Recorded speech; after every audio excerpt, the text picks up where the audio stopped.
Hello दोस्तों, मेरा नाम प्रमोद व्यास है और स्वागत है आपका मेरी नई वीडियो में।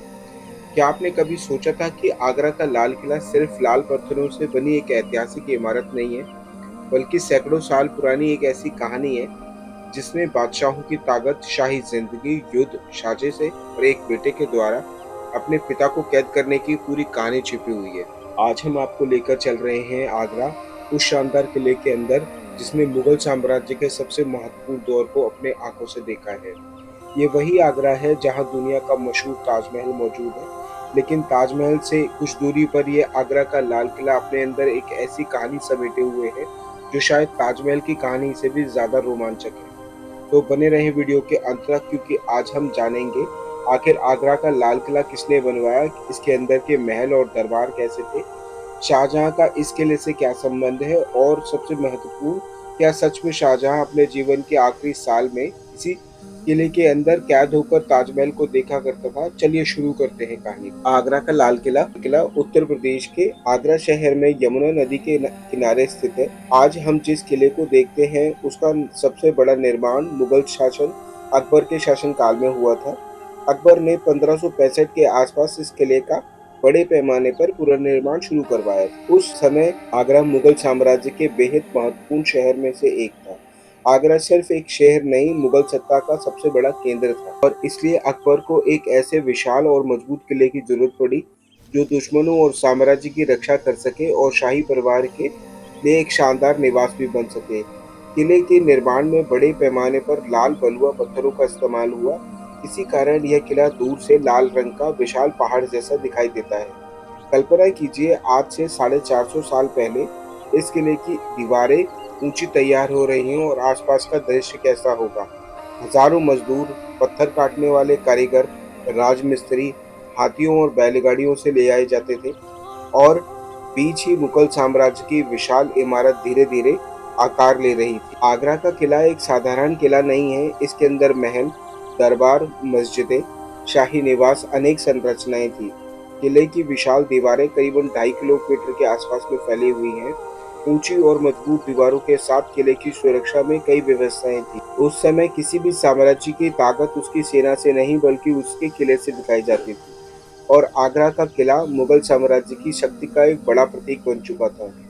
जब भी कोई विदेशी यात्री या किसी दूसरे राज्य का दूतावास यहाँ आता तो पहली बार इस विशाल किले को देखकर उसके शायद मन में यही आता होगा कि जिस साम्राज्य का किला इतना विशाल है उसकी ताकत कैसी होगी। अकबर के बाद मुगल साम्राज्य में जहांगीर का शासन आया और फिर शाहजहां का, और यहीं से आगरा के किले की कहानी और भी खूबसूरत हो गई।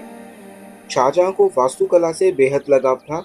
उसके शासन में मुगल स्थापना कला में एक नया रूप लिया। जहां अकबर के समय में लाल बलुआ पत्थरों का अधिक प्रभाव दिखाई देता है, वहीं शाहजहां ने किले के अंदर कई इमारतों में सफेद संगमरमर का इस्तेमाल करवाया। यानी किले के अंदर आपको दो अलग अलग स्थापना शैलियों की झलक दिखेगी। एक तरफ अकबर की मजबूत विशाल वास्तुकला थी, तो दूसरी तरफ शाहजहां की नाजुक, खूबसूरत और संगमरमर से बनी हुई शाही वास्तुकला। शाहजहां का जहां नाम आता है वहीं हमारे दिमाग में ताजमहल आता है सबसे पहले। लेकिन ताजमहल के अलावा शाहजहां ने आगरा में कई इमारतों का निर्माण भी करवाया था। आगरा का लाल किला उनके शासनकाल में कई बदलावों का गवाह बना। किले के अंदर कई खूबसूरत इमारतों का निर्माण और पुनर्निर्माण हुआ। दीवाने आम, दीवाने खास, खास महल, मोती मस्जिद और कई शाही भवन।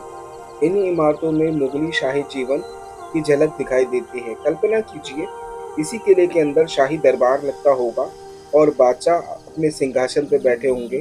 राज दरबारियों की लंबी कतारें, दूर दूर से आए राजा और राजदूत अपनी बात रखते होंगे और बादशाह के एक संदेश को पूरे साम्राज्य में फैलाते और पहुंचाते होंगे। आगरा के किले में मौजूद दीवाने आम बहुत ही महत्वपूर्ण स्थान होता था। यह वह जगह थी जहां बादशाह आम जनता और अधिकारियों की शिकायतें सुनते।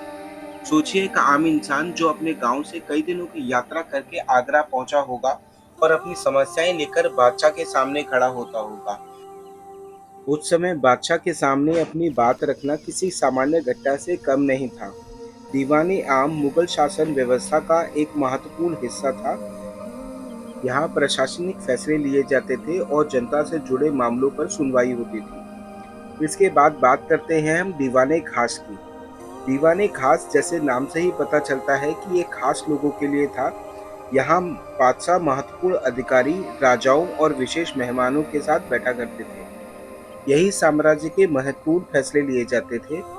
यहीं से कई बार ऐसी योजनाएं बनाई जाती थी जिनका असर हजारों किलोमीटर दूर तक दिखाई देता था। किले की इन इमारतों को देखकर हमें समझ में आता है, मुगल शासन सिर्फ तलवार और युद्ध पर आधारित नहीं था, इसके पीछे एक विशाल प्रशासनिक व्यवस्थाएं भी थी। आगरे के किले का सबसे भावुक अध्याय, यहाँ से कहानी स्टार्ट होती है शाहजहां की। उसके जीवन काल के आखिरी वर्षों में परिस्थितियां बदल गई। उसके बेटे औरंगजेब ने सत्ता पर निरंतर स्थापित कर दिया और शाहजहां को आगरे के किले में नजरबंद कर दिया।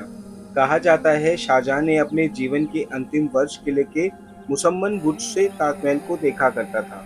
सोचिए, एक बादशाह जिसने अपने जीवन में विशाल साम्राज्य को देखा है, जिसने शानदार महल बनवाए, दुनिया की सबसे प्रसिद्ध इमारतों में से एक ताजमहल बनवाया, वही वही बादशाह जिसको अपने जीवन के आखिरी वर्षों में एक किले के अंदर कैद रहकर रहना पड़ा और उस सामने दिखाई देता था उसका प्रेम का सबसे बड़ा स्मारक ताजमहल। यह कहानी इतिहास के पन्नों में एक भावुक कहानी के रूप में भी दर्शाई गई है। हालांकि लोकप्रिय कथाओं ने इस घटना को कई तरह से बताया है, लेकिन इतना तो निश्चित है, शाहजहां को आगरे के किले में नजरबंद रखा गया था और उसने अपने जीवन के अंतिम वर्ष यहीं बिताए थे।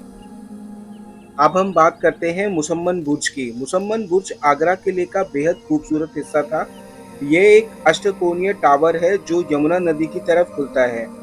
यहीं से ताजमहल का सुंदर दृश्य दिखाई देता है और यहाँ से पर्यटक खड़े होकर ताजमहल को देख सकते हैं। तो शायद उनके मन में यही सवाल आता होगा, उस समय शाहजहां के मन में क्या चलता होगा? क्या उसने अपने पुराने दिन याद आते होंगे? क्या उन्हें मुमताज महल की याद आती होगी? क्या उन्हें साम्राज्य की चिंता होती होगी? इतिहास के इन सवालों का सीधा जवाब नहीं है, लेकिन यह दृश्य अपने आप में बेहद भावुक है। एक तरफ आगरा का लाल किला, दूसरी तरफ यमुना नदी के किनारे सफेद संगमरमर का ताजमहल। जैसे ही एक ही कहानी के दो अध्याय एक दूसरे के सामने खड़े होते हैं। अब बात करते हैं औरंगजेब के दौर के बारे में। शाहजहां के बाद औरंगजेब मुगल साम्राज्य का सबसे बड़ा शक्तिशाली शासक बना। उसका शासन लंबे समय तक चला, लेकिन धीरे धीरे मुगल साम्राज्य की परिस्थितियां बदलने लगी।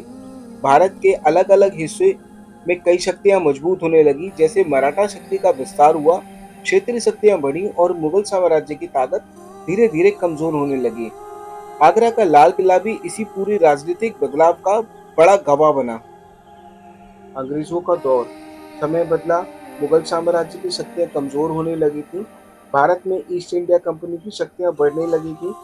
आगरा का किला भी अंग्रेजों के नियंत्रण में आ गया। सन 1857 में स्वतंत्रता संग्राम के दौरान आगरा और आसपास के क्षेत्रों में भी महत्वपूर्ण घटनाओं का गवाह बना दिया। इस दौरान किले का सैन्य महत्व फिर से सामने आया। अंग्रेजों ने कई ऐतिहासिक इमारतों के साथ किले के अंदर भी परिवर्तन करवाए। इसी वजह से आज जो आगरा का किला हमें दिखाई देता है, वह सिर्फ एक शासन की बनाई हुई इमारत नहीं, यह कई सदियों के इतिहास की परतों से बना हुआ है। अब बात करते हैं किले की वास्तुकला के बारे में।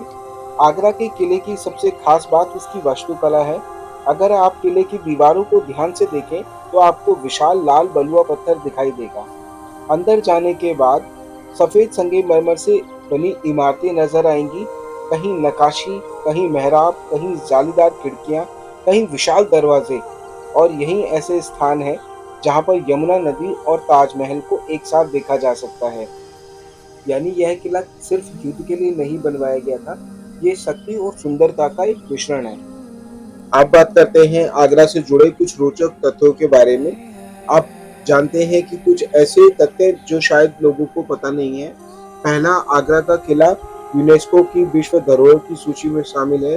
दूसरा, किले का आकार इतना विशाल है कि इसके अंदर कई अलग अलग शाही रचनाएं मौजूद हैं। तीसरा, अकबर के समय में वास्तुकला और शाहजहां के समय की वास्तुकला में स्पष्ट अंतर दिखाई देता है। चौथा, किले का यमुना नदी के किनारे होना सिर्फ सुंदरता नहीं है, नदी ने इसके राजनीतिक और भौगोलिक महत्व को भी बढ़ाया है। पांचवा, आगरा के किले और ताजमहल को एक साथ देखने से मुगल इतिहास की पूरी तस्वीर सामने आती है। एक तरफ सत्ता का प्रतीक है लाल किला, दूसरी तरफ प्रेम का प्रतीक है ताजमहल। दोस्तों अब बात करते हैं अगर दीवारें बोल पाती तो। दोस्तों कभी कभी ऐतिहासिक जगह पर जाकर हमें ऐसा लगता है कि ये दीवारें कुछ कहना चाहती हैं। अगर आगरा की दीवारें बोल पाती तो शायद ये कहती कि मैंने अकबर को देखा है, मैंने जहांगीर को देखा है, मैंने शाहजहां की शाही जिंदगी देखी है, मैंने औरंगजेब की सत्ता का संघर्ष देखा है, मैंने साम्राज्य को बढ़ते हुए देखा है, फिर उसे धीरे धीरे कमजोर होते हुए देखा है, मैंने हजारों सैनिकों को आते जाते देखा है, मैंने शाही दरबार देखे हैं, मैंने इन दरबारों की खुशियां देखी हैं, मैंने साजिशें देखी हैं, और मैंने देखा है एक बूढ़े बादशाह को किले में कैद होते हुए। शायद यही किसी ऐतिहासिक इमारत की सबसे बड़ी ताकत होती है। वहां सिर्फ पत्थर नहीं होते हैं, वहां इतिहास की गवाही होती है जो इन दीवारों में कैद है।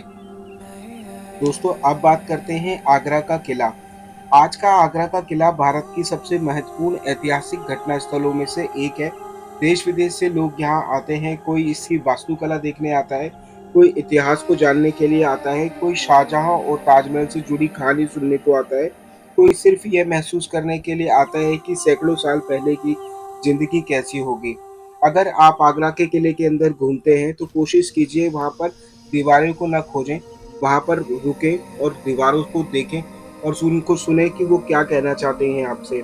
वो दीवारें आपसे कुछ कहना चाहती हैं, उन्होंने इतिहास के इतने बड़े संघर्षों को और रहस्यों को अपने अंदर कैद कर रखा है। इन पत्थरों को और इन गलियारों को देखिए और सोचिए यहाँ पर कितनी बड़ी पीढ़ियां गुजरी हैं। आगरा का किला सिर्फ मुगलों की कहानी नहीं बताता है, ये हमें बताता है कि समय की ताकत कितनी बड़ी है। जो बादशाह कभी हिंदुस्तान पर शासन किया करते थे, आज उनकी सत्ता केवल इतिहास के पन्नों में है, लेकिन उनकी बनाई गई इमारतें आज भी खड़ी हैं। शाहजहां ने ताजमहल बनवाया, अकबर ने इतने विशाल किले को मजबूत रूप दिया, और कई पीढ़ियों ने इस जगह को अपने अपने तरीके से बदला है, लेकिन समय ने सबको पीछे छोड़ दिया है। और यही इतिहास की सबसे बड़ी सीख है, सत्ता खत्म हो जाती है लेकिन विरासतें रह जाती हैं। तो दोस्तों ये थी आगरा के किले की कहानी। एक ऐसा किला जो मुगल साम्राज्य का उत्थान देखा है, शाही वैभव देखा है, सत्ता के संघर्ष को देखा है, एक बादशाह की शाही जिंदगी और भावुक दौर देखा है। अगर आप कभी भी आगरा आए तो सिर्फ ताजमहल को देखकर वापस मत जाइएगा, आगरा के लाल किले को भी जरूर देखिएगा, क्योंकि ताजमहल एक प्रेम का प्रतीक है, लेकिन आगरा का किला आपको सत्ता, इतिहास, संघर्ष और इंसानी भावनाओं की पूरी कहानी सुनाएगा। अगर आपको ये कहानी पसंद आई है तो वीडियो को लाइक जरूर करें, चैनल को सब्सक्राइब जरूर करें, और कमेंट करके बताइएगा क्या आप आगरा के किले के बारे में एक और रहस्यमय कहानी सुनना चाहेंगे। मिलते हैं अगले वीडियो में, तब तक जय हिंद। मेरा नाम है प्रमोद व्यास और आप देख रहे थे @।